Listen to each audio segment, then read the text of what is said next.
El Bitcoin crece como alternativa a la destrucción monetaria. El Bitcoin es un quinceañero y hay muchas cosas que hemos aprendido en estos años sobre el comportamiento de este activo. ¿Es una alternativa real? Vamos a hablar de todo ello.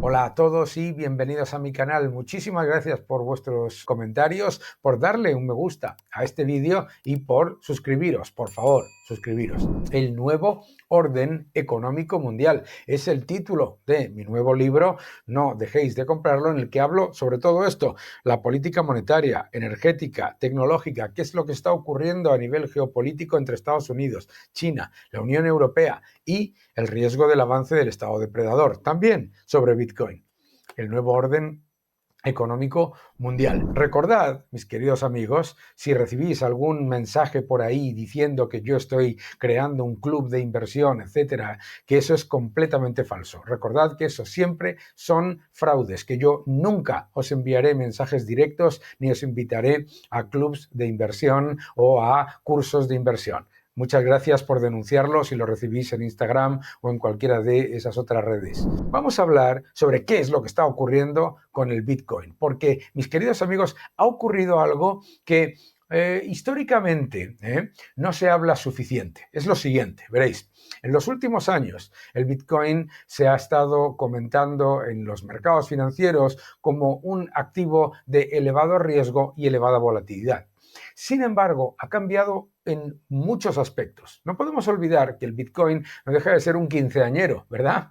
Imaginaos la volatilidad que tenía el dólar o una moneda similar cuando tenía menos de 15 años o 15 años. Pero lo importante en el caso del Bitcoin es cómo ha ido poco a poco convirtiéndose en una alternativa que se separa del resto de las criptomonedas. Esto es muy importante porque ya se ha convertido en un activo en sí mismo, relevante en varios factores. Empieza a ser una alternativa, ¿por qué? Porque ya es método de pago generalmente aceptado en muchos países. Podéis ir, por ejemplo, a México o a Estados Unidos y encontrar cajeros de Bitcoin, llevar a cabo transacciones inmobiliarias, etcétera, y de otros tipos en Bitcoin. Y también porque es unidad de medida, método de pago generalmente aceptado, como comentaba, y reserva de valor. Reserva de valor, ¿por qué? Porque, claro, ha reducido muy significativamente la volatilidad. Hemos visto cómo poco a poco la correlación que tenía el Bitcoin con el sector tecnológico en Estados Unidos, pues se ha roto, o no es la misma, es muy diferente. A pesar de que hemos tenido correcciones significativas en el mercado, hemos visto a un Bitcoin que se ha movido en unos rangos muy estables y que va generando su propia liquidez, que es un factor esencial. ¿Por qué? Porque algunos recordaréis de un vídeo antiguo mío que el gran talón de Aquiles de Bitcoin era que su liquidez era el dólar. Por lo tanto, cuando la Reserva Federal subía tipos o se mantenía agresivamente restrictiva, ¿qué era lo que ocurría? Que inmediatamente el Bitcoin, en vez de funcionar como un elemento que te protegía de esa represión financiera, lo que pasaba era que perdía valor en periodos en los que la política monetaria era restrictiva. ¿Por qué? Porque la cantidad de dólares se reducía en el sistema y eso le afectaba a Bitcoin, ¿verdad? Por lo tanto, hemos visto muchos factores que han ido cambiando en estos años. Empezamos por el de reserva de valor. Para millones de ciudadanos en el mundo, Bitcoin es más reserva de valor que la moneda que emiten sus estados. Hablábamos antes de qué es dinero. Bien, pues resulta, para que sepáis, que hay un montón, de hecho, más del 60% de las monedas emitidas por estados en el mundo no son dinero de verdad, porque no son reserva de valor, no son unidad de medida y no son método de pago generalmente aceptado. ¿Cómo os explico yo esto? Fijaos, la cantidad de veces que yo he viajado por todo el mundo a países de África, de Asia, etcétera, etcétera, etcétera, y en un montón de países de África y Oriente Medio jamás he cambiado a la moneda local. Moneda local no es dinero, no es algo que sea valorado como reserva de valor, unidad de medida y método de pago generalmente aceptado.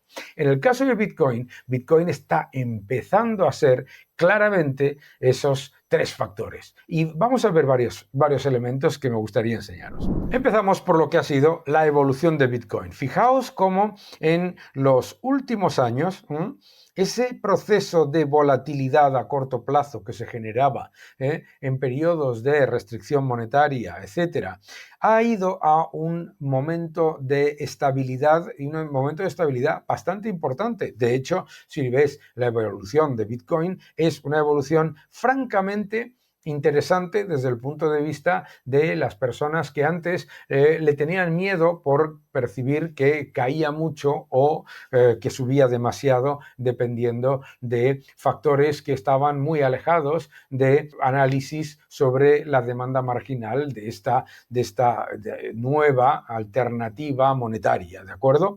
Pero fijaos qué interesante, ¿no? Esa estabilidad ha sido muy significativa en un entorno en el que lo que hemos visto ha sido como la masa monetaria global no ha hecho nada más que crecer. Fijaos cómo la masa monetaria a lo largo del año no ha hecho nada más que subir y además está subiendo a una velocidad mucho más rápida de lo que nos habíamos acostumbrado en los últimos años. Es decir, a pesar de que nos dicen que los bancos centrales están siendo relativamente restrictivos, la evidencia es que los bancos centrales tienen una política extremadamente laxa.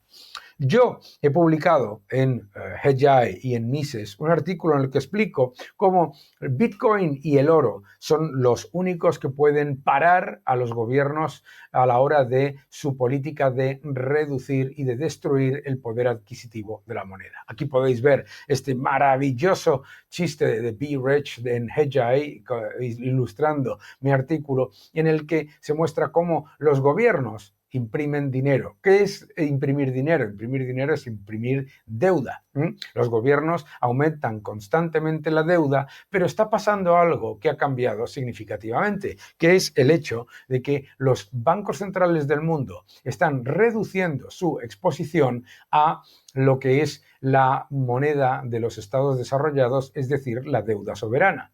Aquí veis en este otro chiste cómo Superman explica que tiene superpoderes y el presidente de la Reserva Federal dice que tiene el poder de imprimir. Sí, mis queridos amigos, pero ¿sabes qué es lo que pasa? Que la demanda de esa moneda impresa se está reduciendo en los bancos centrales. Y por lo tanto, lo que deberían hacer los bancos centrales, que es ser el freno, ser la parte que, digamos, limita las ansias de destruir el poder adquisitivo de la moneda, las ansias de expansión gubernamental, ese elemento esencial que es la política monetaria, que debería frenar el abuso de la política fiscal, pues se ha roto. Resulta que los bancos centrales ahora incumplen su objetivo, ¿no? Y claro, ¿qué es lo que pasa? Pues el oro ya está tomando una posición esencial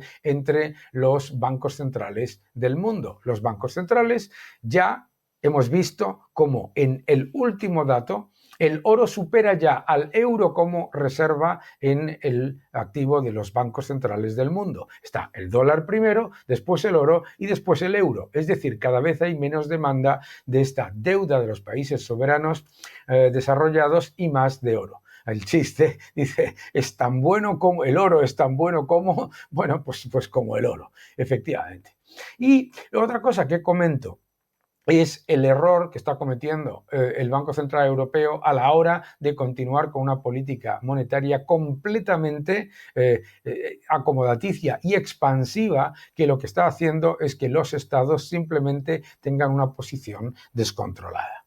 Muy bien, pues ¿qué es lo que explico en este artículo? En este artículo explico que el Bitcoin y el oro empiezan a funcionar como lo que sería una moneda de reserva de verdad. Es decir, empiezan a funcionar de la manera en la que deberían trabajar los bancos centrales, como el freno a ese abuso de la política fiscal por parte de los gobiernos. Como sabéis, la política fiscal y la política monetaria en realidad son dos caras de la misma moneda. ¿Cómo imprime dinero el gobierno? Pues gastando y endeudándose. El gasto gubernamental es impresión de dinero. ¿Cómo lo limita ese abuso de la política fiscal el Banco Central? Con la política monetaria siendo restrictivo y reduciendo la, digamos, facilidad que tienen los estados para continuar destruyendo el poder adquisitivo de la moneda. ¿Por qué quieren los estados destruir el poder adquisitivo de la moneda? Porque han llegado a unos compromisos en esa moneda que son infinanciables y te los van a pagar en el futuro en una moneda que valga menos. Es bien evidente. Bien, la inflación, mis queridos amigos, no es una casualidad, sino que es una política. ¿Qué es lo que explico entonces? Que ante la evidencia de que los gobiernos están negando completamente los límites económico, fiscal y monetario, todos esos límites que tienen a la hora de emitir más deuda y que no están prestando atención a que se está perdiendo la demanda global, ¿qué es lo que está pasando? Pues que es el oro y el Bitcoin los que están funcionando realmente como el freno que no están siendo los bancos centrales. Por lo tanto, vamos a entender qué es lo que está ocurriendo con el Bitcoin y vamos a entender por qué supone un freno, pero no necesariamente una alternativa completa al dólar o al euro. Vamos a ver. Empecemos por qué Bitcoin no tiene por qué ser una alternativa a las monedas fiduciarias. Entre otras cosas, porque no imprime constantemente moneda. Por lo tanto, es una reserva de valor, en realidad es un activo descentralizado y que es imposible de confiscar. Muy importante esto.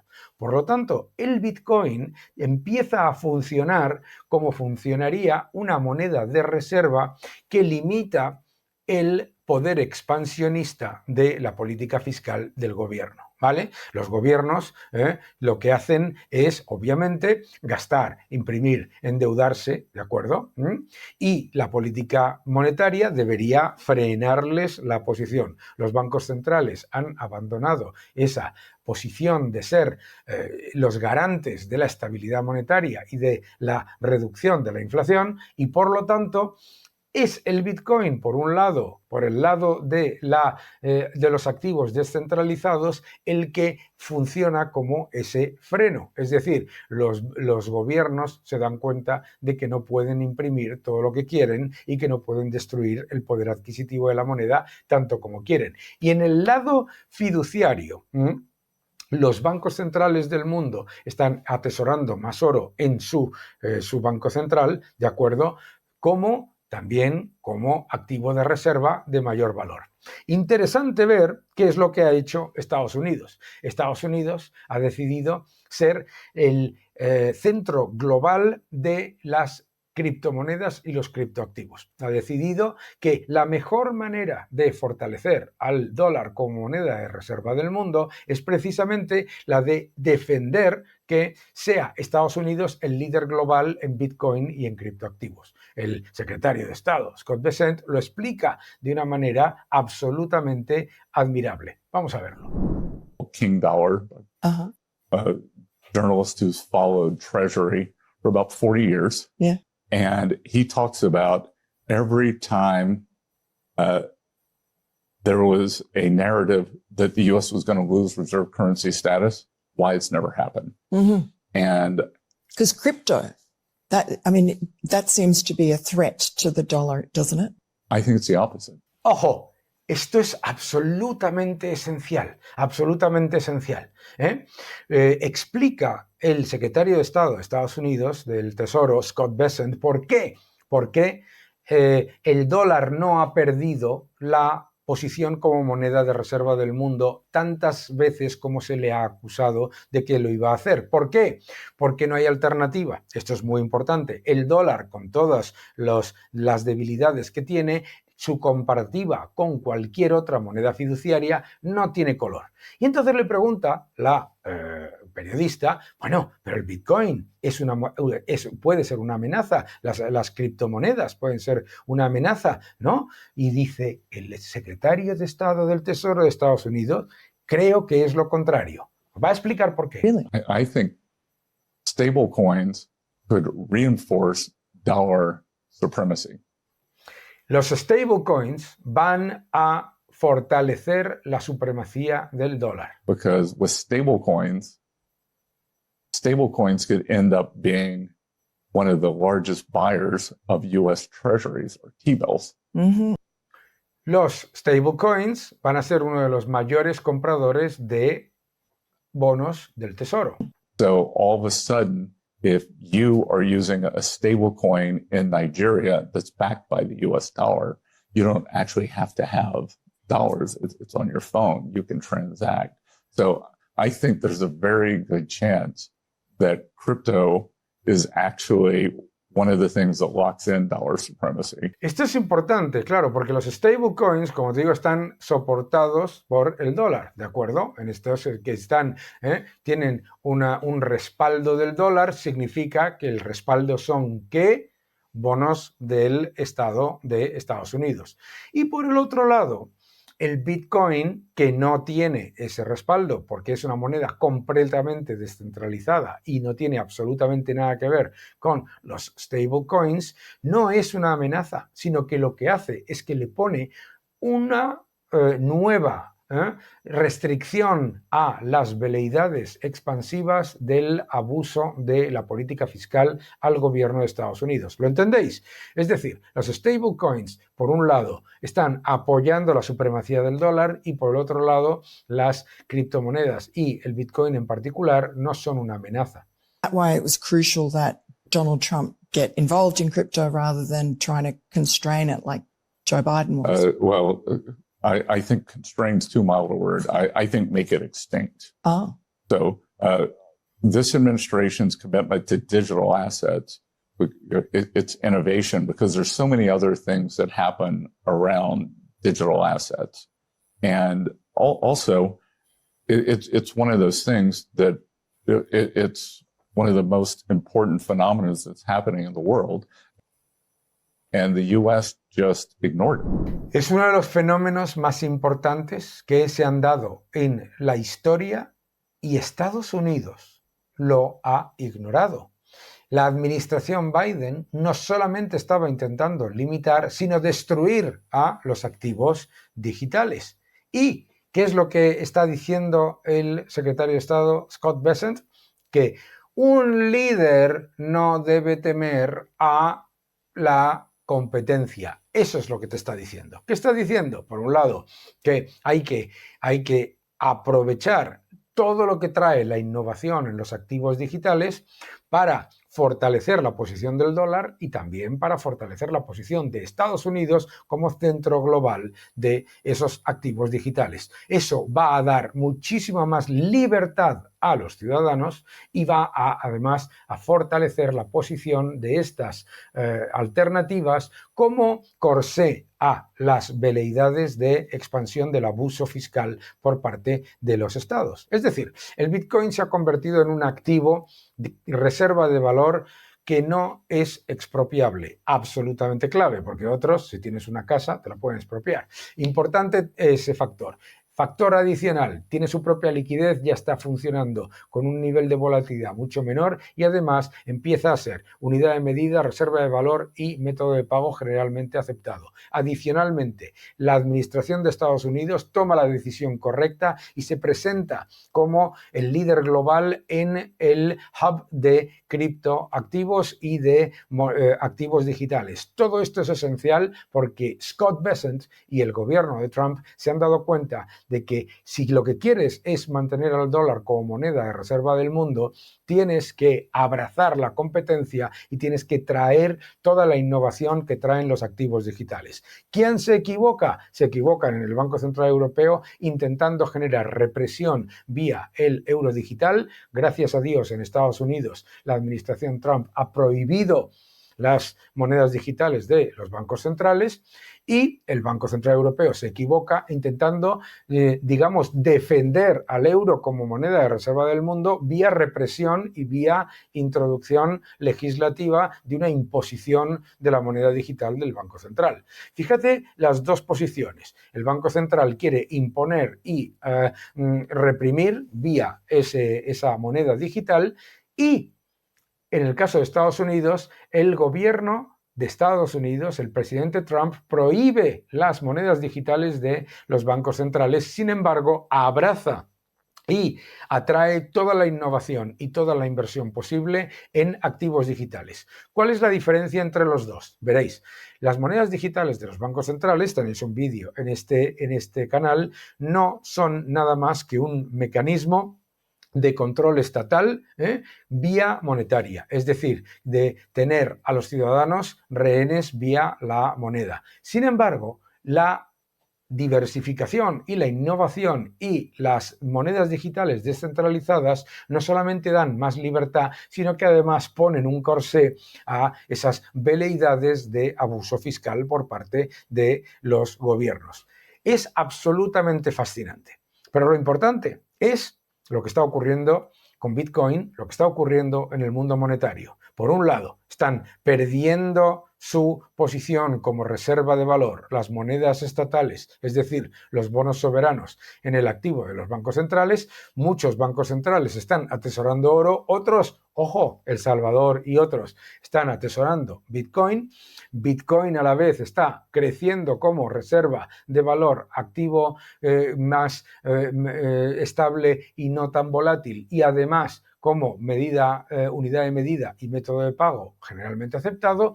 Y por el otro lado, Estados Unidos se pone a la cabeza en el liderazgo en innovación, tecnología y en activos digitales, con el objetivo de posicionar al dólar como la moneda fiduciaria líder en el mundo. Mientras otros acuden a la represión, en Estados Unidos se apuesta por la libertad. Y Estados Unidos ganará. Que no te engañen.